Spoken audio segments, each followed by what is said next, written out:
on-field calm, Midwest tone, but he's spitting facts like a dog with a bone. Lanky frame, fire-haired eyes on the case, breaking down the game and the darkest place. Sports scores to murder boards, Hoosier logic cuts like swords. From Friday lights to chalked out lines, this redhead's brain rewrites the lines. Inside the Hoosier mind, where the stories twist and stats unwind. He's a legend in flannel, mic in hand, digging deep where few can stand.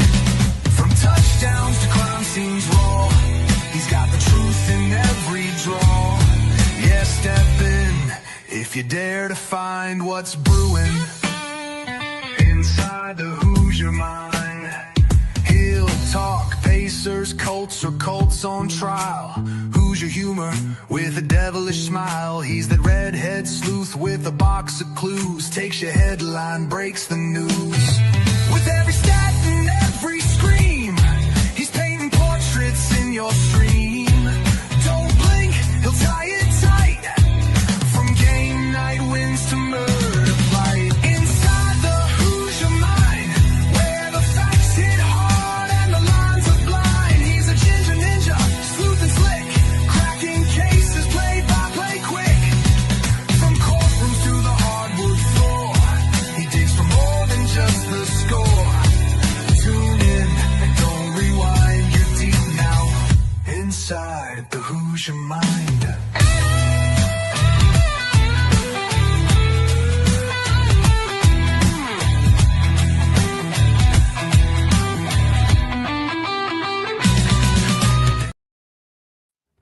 All right, what's up, everyone? Welcome into Inside the Hoosier Mind, brought to you by Military Broadcast Radio, helping give veterans a voice.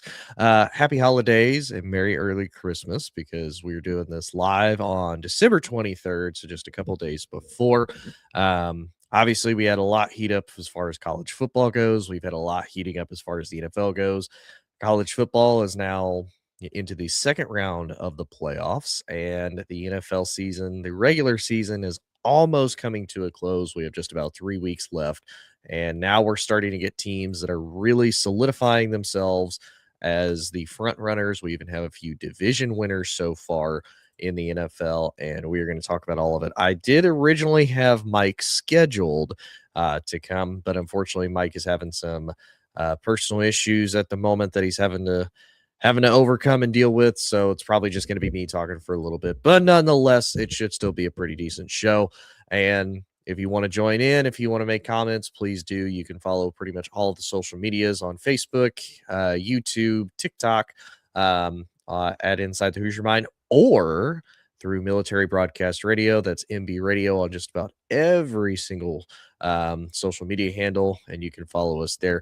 But let's dive into the college football part, my favorite part, because there's been a lot of controversy that has come about from the first round matchup, mostly being the fact that Tulane and JMU, the 11th and the 12th seeds, both got beat by Oregon and Ole Miss respectively. And not only did they get beat, they got beat pretty handedly. But again, nobody was really surprised that that was going to end up being the case. We all figured that was going to happen. Overall, it's just the talent difference is pretty major when it comes to the group of 6 schools as compared to the Power 4. And that's led to a lot of people saying that we need to just get rid of the group of 6 champions being able to be in, that they shouldn't have been in, they shouldn't have been a representation, and that could have potentially opened the door for maybe other teams to take over their spots. And I do and don't agree with that. Here's why I do agree that the group of 6 of schools should not be in the regular college football playoffs. The reason being, let's be honest, the tale of Cinderella stories as far as college football goes, they're more than likely gone, especially with NIL, the fact that now there's a lot of teams you can buy your entire roster. You know, there's going to be coaches now that as they're coming in, Lane Kiffin being one of them, for example, because he was such a hot topic in the news for LSU and what he was able to do at Ole Miss. Obviously, Deion Sanders got a lot of heat there for a while because of how much Deion Sanders enters into the portal to get his players, that's going to be the case. It's very similar to like how the NFL does with free agency. You're going to have coaches that come into a new program and they're going to go in the portal and they're going to get guys that are probably just going to be there for more than likely just a year rental and just to see what they have. And it's not necessarily a bad thing.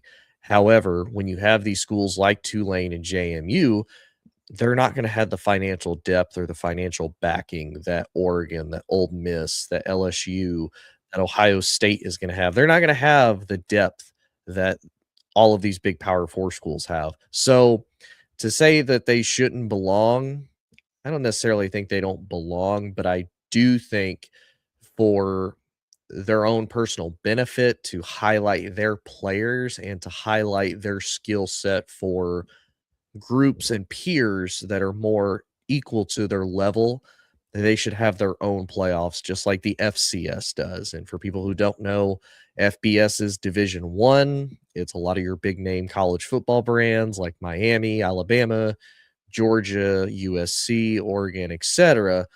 That's your FBS. FCS is still Division 1, but it's more like North Dakota State, South Dakota State, Montana State, a lot of the um, still Division 1 schools that just don't have the money, the backing, or have just not been elevated to FBS level. And FCS has their own college football playoff system. I think they get like 24 teams in.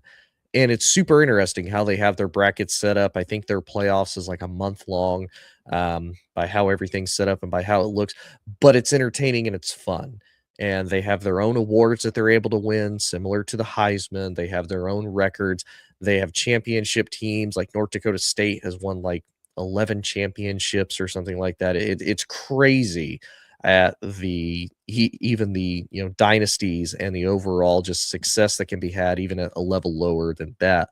So for Tulane and JMU, to me, they would have better success if they were just in their own playoffs instead of trying to force them into, all right, you guys are going to go up against Oregon, insanely talented, a lot of money, a lot of good players. Dan Lanning's one heck of a coach, super deep pockets, and Ole Miss, who the exact same way.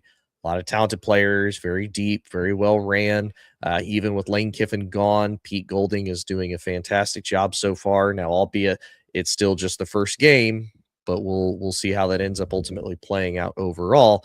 So, to me, I get why people wouldn't want them in. Here's my other counter argument, though, as to why they are in. They're in because of how the overall college football playoff contract is set up, because you have to have at least, at minimum, your 5 highest conference champions, which in this case it was Tulane was the next highest conference champion, because otherwise you're going to have an 8-5 Duke out of the ACC getting into the playoffs, getting probably be equally as bad, if not worse, than what Tulane and JMU did.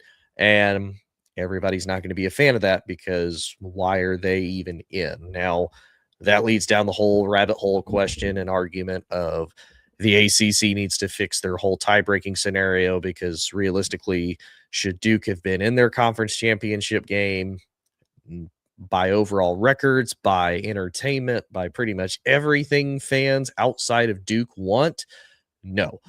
But that's how their rules are set up. That's who ended up getting in. And so I get why Duke wasn't put in and why Tulane and JMU was. And not only are we looking at the 5 highest conference champions, but then at least one group of 6 champion is also going to get in. So it just so happens there was another group of 6 championship team that was better than the ACC, and that's why they got put in there. So I get why, and I get why they shouldn't be in the college football playoffs. And it is what it is. And for people that are criticizing them and hating on them, that's not their fault. It's really not. They came in, they competed the best that they could, and for the people that are they're still criticizing, they still hate it, oh, they're doing everything they can to show that group of five schools shouldn't be in there. That's not necessarily true. John Summerall came out and said, look, I have not told any of my guys that it's good to lose. You never have a good culture, and you never tell somebody, oh, it's okay to lose. You should lose. Just lose. No, don't ever do that. These guys are competitors. They're competitors at the highest level. I fully expect a lot of these guys on Tulane and JMU to more than likely go on to have success in the NFL or even in other professional sports leagues. They're going to be fine, but it is a tall task. It is a tall task to ask them, oh, hey, by the way, go beat two of the top schools in the entire country when it comes to football right now and expect them to be close. Like that's just unrealistic. And it's not fair to them to say, oh, you shouldn't have been in, because again, that's a tall task to ask from them. So that's my thoughts on it. As far as everybody's hate on them, it's nothing really surprising. It did make the first round really not as enjoyable because of that. But if realistically, if you look at a lot of the college football playoffs anyway, even if you look at last year's, it's about the same. You're always going to have those games that just aren't as entertaining as they should be. So if we look at last year, and I think this is where people got a little bit spoiled. For the first round last year, you had Clemson and Texas. Texas ended up beating them pretty easily. Nobody was really surprised by that. You had Tennessee versus Ohio State. That one was probably one of the biggest marquee matchups as far as names go, but Ohio State thumped Tennessee with no problem. They beat them by 25 points. SMU versus Penn State, again, not really a surprise. We knew SMU was going to get beat pretty bad by Penn State. I don't think that comes as a shock to anybody. And then probably the other best game of the weekend was Indiana versus Notre Dame, and Indiana lost by 10 points. Ultimately, not bad, but again, a little bit of a surprise. So the fact that people want the better games, the better matchups, I get it. But again, I truly don't understand the whole, oh, get rid of teams because you want better matchups, when we've seen other Power 4 teams come in and they get beat just as bad. Like, it's the playoffs. It's going to happen. Even in round 2 of last year, Texas barely squeezes by Arizona State. Great game. Awesome. Ohio State versus Oregon. Ohio State thumped Oregon. Not really a fun game. Penn State did the same thing to Boise State, 31-14. And then Notre Dame beat Georgia. Again, not really fun and exciting games. Now, the next two, Texas versus Ohio State, more fun. Notre Dame versus Penn State, really fun. And then Ohio State versus Notre Dame, not as fun. So I get where people want more of the entertainment. They want more of a fun factor to it. It's just not going to happen. Like, it's just not. Now, the second round of the playoffs, coming this weekend, that will be a lot more fun. That'll be a lot more fun because you have Oregon versus Texas Tech. Will be an interesting matchup. I feel like that's honestly just a total toss-up. Oregon is actually only a 1.5 point favorite as of now, about 1 week before it takes place. You have Alabama taking on IU at the Rose Bowl. IU is actually a touchdown favorite. Again, I feel like that could really go either way. You have Ole Miss versus Georgia. Georgia's a 6.5 point favorite. Again, I feel like it could go either way. Ole Miss really gave Georgia everything that they could handle this past season. That was Ole Miss's only loss this season, was to Georgia, so maybe a little bit of a revenge game for them. And then you have Miami versus Ohio State, and Ohio State is a 9.5 point favorite. Again, we saw Ohio State struggle against IU.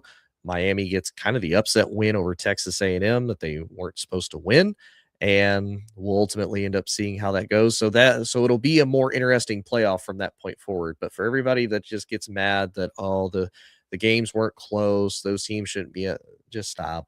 It's still college football. It's still entertainment. It's still good.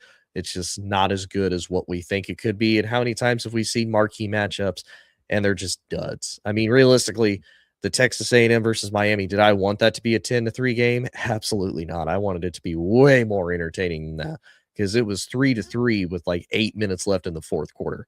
Not necessarily a fun game, because college is not known for being a defensive game, and that was purely a defensive game because those offenses absolutely struggled. But again, that's just me personally. But nonetheless, though, we will take a real quick break. When we come back, we'll talk a little bit more of the NFL. Unfortunately, Mike's not be here to talk about the Bears, but we'll talk a little bit about the NFL, how all of that playoff picture and scenario is shaping up. But when we come back, in the meantime, we're going to listen to Die Tired, So-Called Complex when we come back.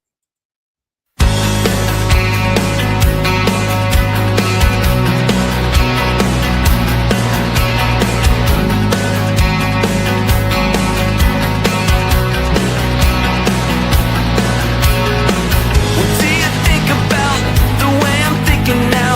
Am I thinking fine? How do you feel about the way I'm feeling? 'Cause I'm not sure I'm feeling alright. What do you know about the time that I've taken staring at this wall? What do you know about the time that I've taken waiting for the never-ending fall?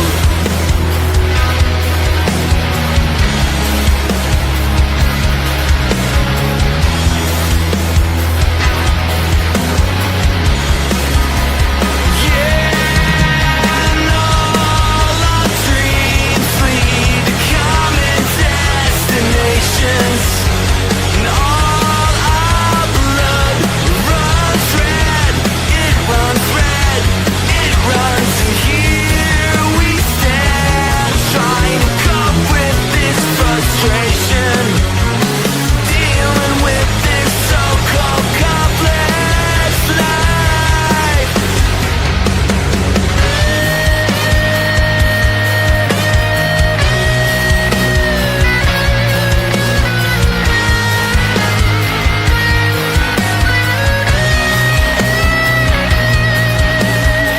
What do you think about the clothes I'm wearing now? Am I looking right?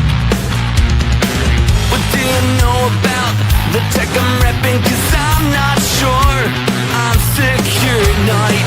What do you know about the time that I've taken staring at this wall? What do you know about the time that I've taken waiting for the never-ending fall? There was a time when I went there to meet you, but I left with fire. Yeah, and all our dreams lead to common destinations, and all our blood runs red. It runs red. It runs, and here we stand, trying to cope with this frustration, dealing with this so-called complex life.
All right. Welcome back, everyone, to Inside the Hoosier Mind, brought to you by Military Broadcast Radio, helping give veterans a voice.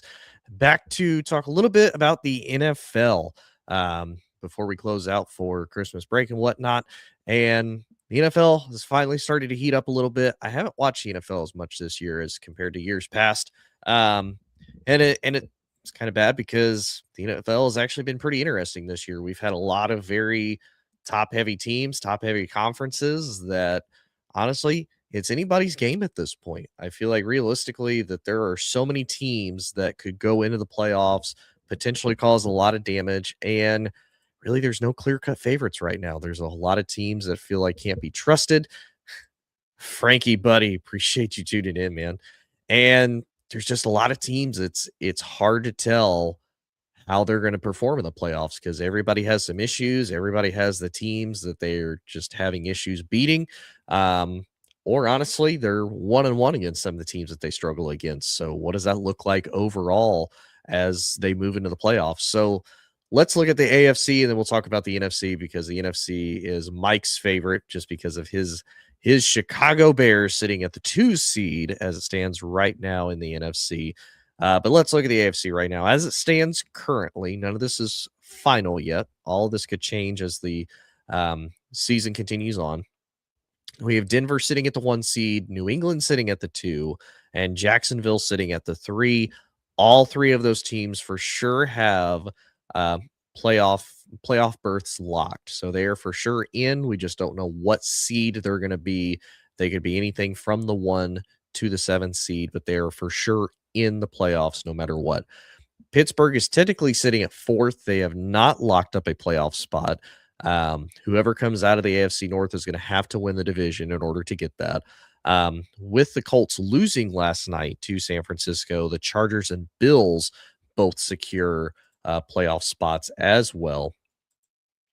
And then still alive for the playoffs, but not officially eliminated. Some of these teams, like Houston, is not officially eliminated. They do have to have a couple more wins. They can still win the division from Jacksonville, but I believe they still have to have Indy lose one more game in order for them to secure a playoff victory. And I believe same for the Ravens. The Ravens have to have a lot of help. They also have to hope that Pittsburgh ends up dropping a couple more games, and Baltimore has to win a couple more in order to secure their division in the AFC North and also make a postseason berth. So a lot of interesting teams, more top heavy than anything. I feel like that 7th seed is probably going to belong to either Houston or Jacksonville, whoever ends up coming out of the AFC South in 2nd place, unfortunately. But we'll have to see how that ends up playing through. And I will say that this is going to be kind of a mixture of topics, but it does tie in with the Colts. The Colts started out so hot; they were 7-1 at one point, one of the hottest teams in the league, and now they're 1-6 in their last 7 games, having brought Phillip Rivers out of retirement, even just to see what they have at quarterback. And I know Mike and I actually talked about this last week, and it's been brought up a couple more times, and I still have a little bit of like questions about why they brought back um, Phillip Rivers of all quarterbacks, because there had to be other quarterbacks available for them to bring in, but they decided to bring Phil out of retirement nonetheless, though. And he hasn't necessarily done bad. You can definitely tell he's got some rust. You can tell that he's been retired for a while, and he just doesn't have the arm that he used to. For anybody who watched the game last night, you watched him try to zip a lot of balls in there, and he just doesn't have the arm strength that he used to. He wasn't as accurate as he was a few years ago. And even honestly, towards the end there a few years ago, his statistics were not exactly the prettiest. Um, According to ESPN's projected stats, if he would have played the entire season, he was projected to have roughly just under 3,400 yards, 26 touchdowns, 17 picks, and an 86.6 QBR rating, which isn't terrible. It would have been pretty good had he been able to play the full season. But again, that's a whole lot of what ifs. So far this season, he's thrown almost 400 yards, so he averages about 200 yards a game, 3 touchdowns, and then he had a couple picks last night that ultimately ended up sealing the Colts' fate. And the reason why I bring that up is because a lot of people have still criticized the fact that Cam Newton is still sitting on the bench in potentially significantly better shape than Phil. And his biggest argument is, why didn't I get a call? I'm a better athlete, potentially better shape than Phil. And if you look at Cam's stats, his last year in the league, which funny enough was the same year that was Phillip Rivers technically last year in the league before getting called out, it was not great. He struggled throwing the ball. He struggled moving. He's had a lot of issues staying healthy. Now that could change 5 years down the road. Now that he doesn't have all the abuse and the impact on his body, maybe it is different. Maybe it's different with a fresh set of eyes. He can look at things differently now that he's had a chance to truly take a break, look at everything from an outside perspective, see where he gets criticized from. Maybe it is a different Cam Newton. Who knows?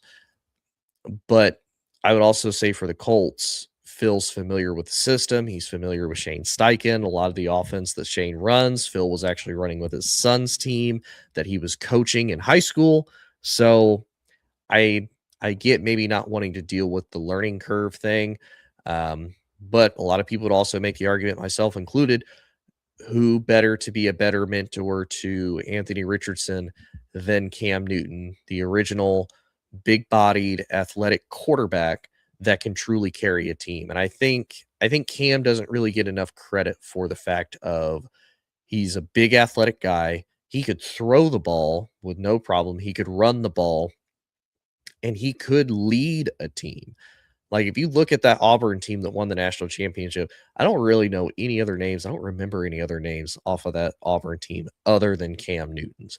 And the same for that Panthers team that ended up going to the Super Bowl in 2015 against the Broncos. I mean, he carried that team to there. Like, he was so much better than what people were willing to give him credit for. And it was sad to kind of see his career take a tumble that it did. He was doing so well with the Patriots. If Frankie's still watching, I'm sure he can attest to that Patriots team with Cam Newton pre-COVID. That was a scary Patriots team. Cam Newton was making it work. That Patriots team was on fire. Now, post-COVID, it was a little bit different situation. It was a different Cam Newton. And, he ended up bouncing around, went back to Carolina, had a little bit of a career resurgence, but Carolina was just an absolute mess at that point too. So he wasn't exactly put in the best of situations there going back either. So that just kind of is what it is. But nonetheless, though, it stinks to see the Colts start off so hot, so great, and now they are technically still alive for the playoffs, but they're very much on the fringe. With not a high percentage point of potentially being able to make it. So it stinks to see, but it is what it is. Now, on the other side, we have the NFC, and the NFC was supposed to not be as interesting. It wasn't supposed to be as top heavy. We figured that we would have a lot of kind of the heavy hitter favorites that we expected to have. And ultimately, so far, that's proven to not be true. Detroit is really struggling. They're technically just on the outside looking in potentially. They need some help as far as people getting eliminated, people tripping up and whatnot. MJ, I see you. The Pinstripe Bowl, Penn State versus Clemson. Ooh, that'll be interesting to see because Clemson ended up having a really bad year. Penn State had a really bad year. So we'll kind of see how that ends up going out. But in Yankee Stadium in the Bronx in New York, you're not that far. Are you gonna go? Are you gonna go see your Nittany Lions versus the Clemson Tigers? But back to the NFC though. Seattle is currently at the 1 seed. Again, all of this is subject to change.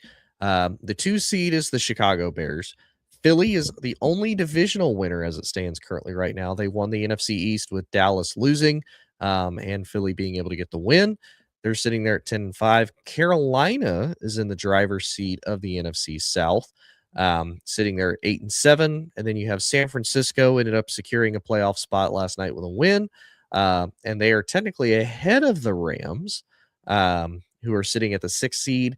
And then right now, as it stands, you have Green Bay at the 7th, and Detroit is looking out.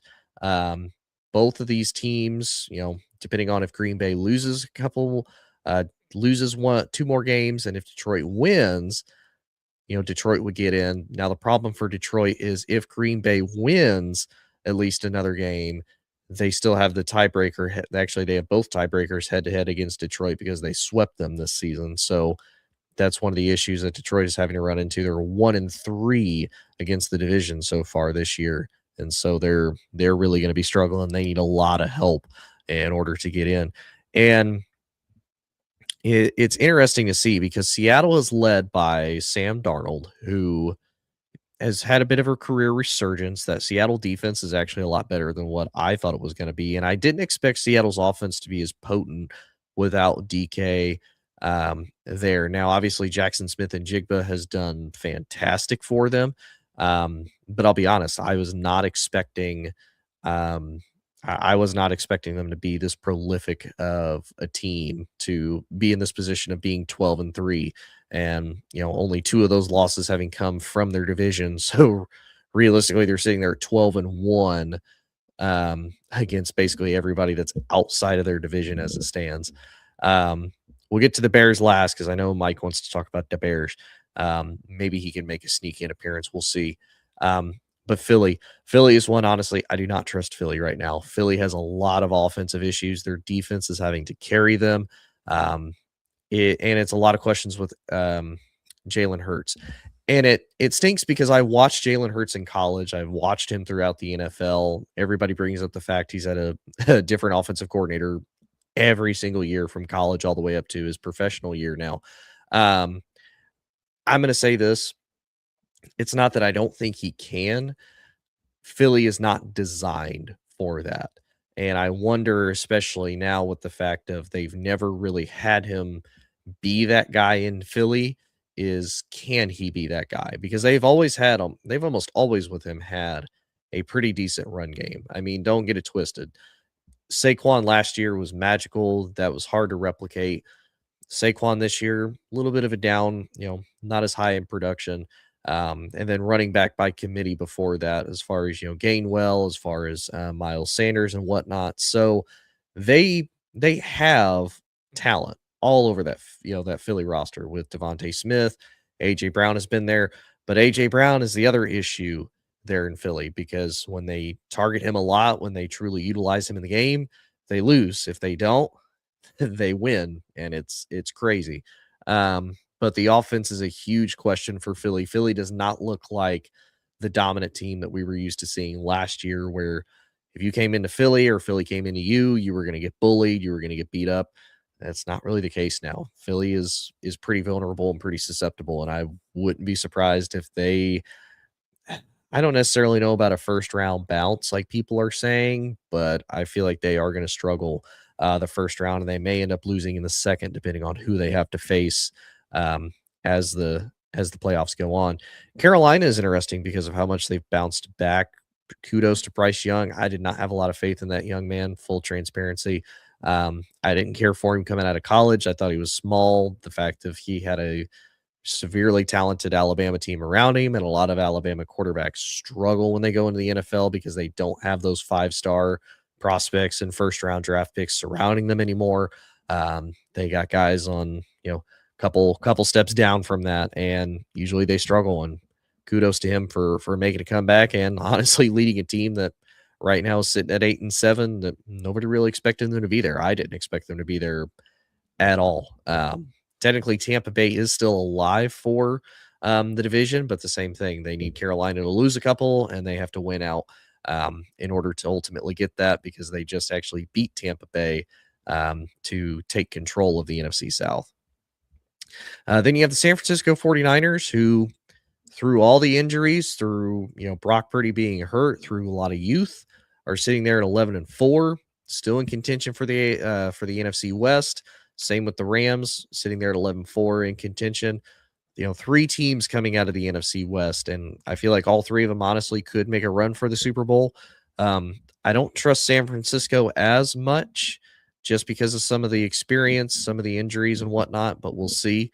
And if I had to pick out of Seattle, San Francisco, and Los Angeles a favorite to maybe go all the way, I would probably pick Los Angeles just because of it being Matt Stafford, the experience he has. He still has Puka, albeit a little bit injured. Now, Devontae, I don't know if he lost Devontae for the year or not, but again, the experience and whatnot is still there, and that Rams team is extremely talented. So we'll see how that goes. And then honestly, Green Bay and Detroit, Green Bay lost Jordan Love to the Bears this past game. He got a concussion, so who knows if he'll be back for Green Bay's last couple of games or not, because they still have to face the Ravens and they have to face the Vikings to close the year out. So who knows how that's going to end up going. The Ravens are going to be fighting hard for a spot, and the Vikings, it's your division rival.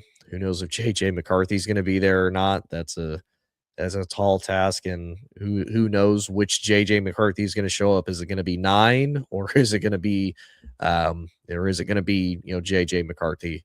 We'll see. And for the Lions, they have a little bit of a benefit because they have to go to Minnesota and face them on Christmas, and then they have to go to Chicago, which that's going to be rough because it's going to be cold weather. Now the Bears do have to face San Francisco next, which is going to be a little bit of a struggle for them as far as talent goes. But they do have a little bit of the benefit of it's at San Francisco, so it's a little warmer. You don't have to worry about the frigid cold temperatures. Otherwise, I would have honestly taken Chicago in this if it was in Chicago. And then they host the Lions, obviously, which if we know anything about Jared Goff over the last few years, he does not do well in the cold at all. So we will see. This is an interesting time of year. Everything's heating up. You have the playoffs. You have everybody fighting as hard as they can. Even have teams fighting just to play spoiler to some of the teams that they don't care for and that they don't like because, hey, if I can't get in, I don't want you to get in either, to be honest with you. So it'll be interesting to see. College football's heating up. The NFL's heating up. And it's just a fun time, to be honest with you. The only bad part, it's warm here in the Midwest, and it's going to be like 65 degrees on Christmas. I'm not a fan. I want a snowy, cold Christmas on Thursday, but unfortunately, I don't think I'm going to get it. So I think I'll end a little bit early, but I appreciate everybody tuning in.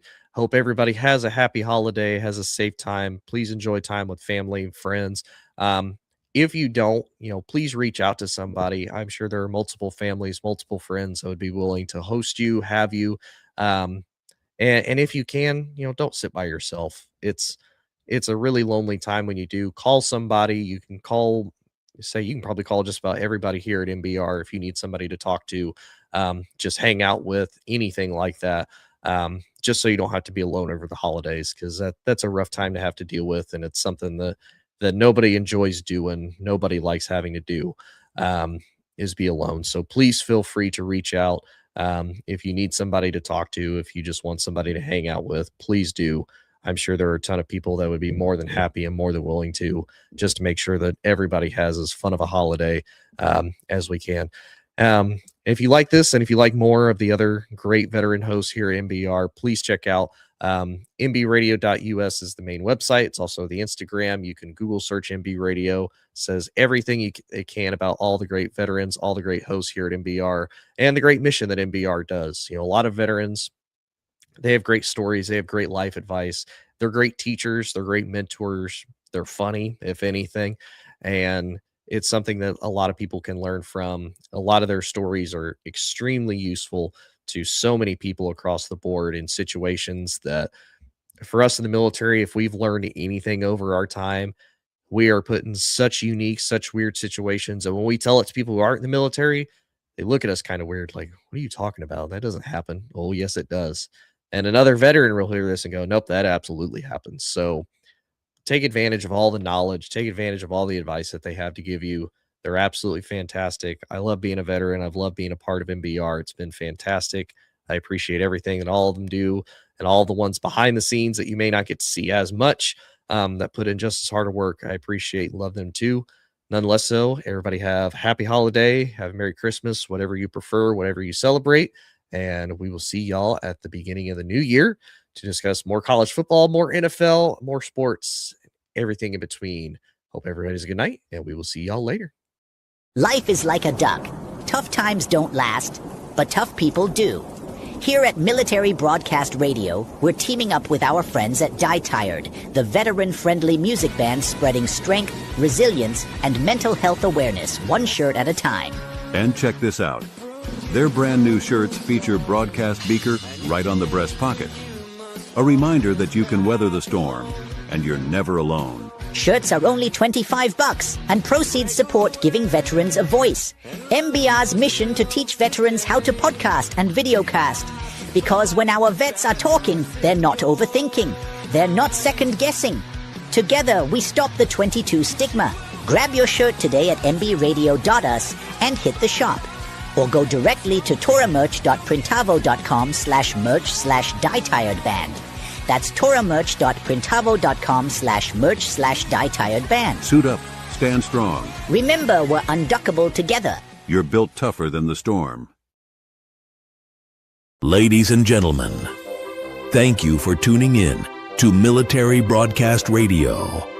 As we wrap up today's show, we want to remind you that the podcast of today's episode will be available right after we go off the air. So if you missed any part of the show or want to listen again, be sure to check it out.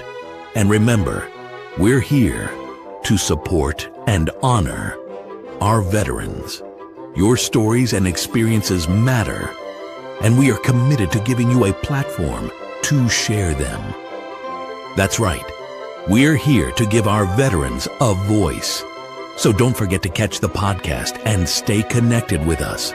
Giving our veterans a voice.